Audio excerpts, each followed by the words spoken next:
বেনাপোল বন্দর দিয়ে প্রতি বছর ভারতের সঙ্গে আমদানি রফতানি বাণিজ্য হয় 50,000 কোটি টাকার বেশি।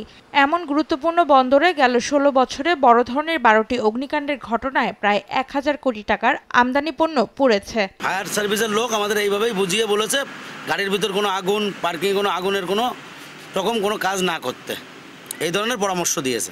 সম্প্রতি ঢাকার বিমানবন্দর সহ দেশের বিভিন্ন স্থানে অগ্নিকাণ্ডের ঘটনায় প্রশ্ন উঠেছে বেনাপোল বন্দরের সুরক্ষা ব্যবস্থা নিয়ে। বেনাপোল বন্দরে আপনার অনেকদিন ধরে পড়ে থাকা আপনার রাসায়নিক পদার্থ, তারপর আপনার আছে কেমিক্যাল জাতীয় জিনিস, এগুলো মেয়াদ উত্তীর্ণ, যা দ্রুত সরানো উচিত। এগুলো থেকে আপনার অনেক বেশি আপনার অগ্নিকাণ্ড সৃষ্টি হয়। বন্দরে কোনো অনাকাঙ্ক্ষিত ঘটনা এড়াতে নড়ে চড়ে বসেছে বন্দর কর্তৃপক্ষ, বাড়ানো হয়েছে নজরদারি।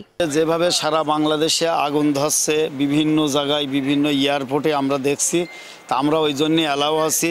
আমরা পোর্ট কর্তৃপক্ষ জানাইছি, আমরা সিকিউরিটিকেও জানাইছি। আমার কোনো শ্রমিক ম্যাচ অথবা লাইট নিয়ে ওর ভিতরে ঢুকলি, সিগারেট নিয়ে ঢুকলি, সাথে সাথে আটকে দেবে, দিয়ে আমাদেরকে ফোন করবে। বেনাপোল স্থলবন্দরে পরিচালক ট্রাফিক মহোদয়ের নির্দেশনায় আমাদের ফায়ার শাখার নেতৃত্বে একটি ভিজিল্যান্স টিম উনি গঠন করে দিয়েছেন।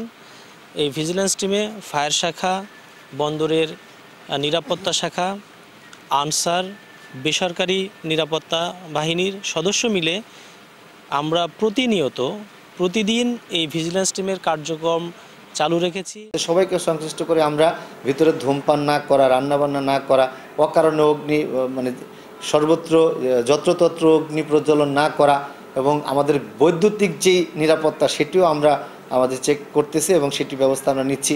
গাড়ি থেকে যে অগ্নিকাণ্ড হতে পারে সেটার বিরুদ্ধে আমরা ব্যবস্থা নিয়েছি। আমরা এইভাবে পুরো বন্দরকে একটি অগ্নি নিরাপদ হিসেবে গড়ে তুলতে চাই এবং অগ্নি নিরাপত্তা আমরা নিশ্চিত করতে সদা তৎপর রয়েছি। 90 একর জায়গায় স্থাপিত বেনাপোল বন্দরে অগ্নিকাণ্ড প্রতিরোধে একটি ফায়ার স্টেশনে জনবল রয়েছে মাত্র 5 জন।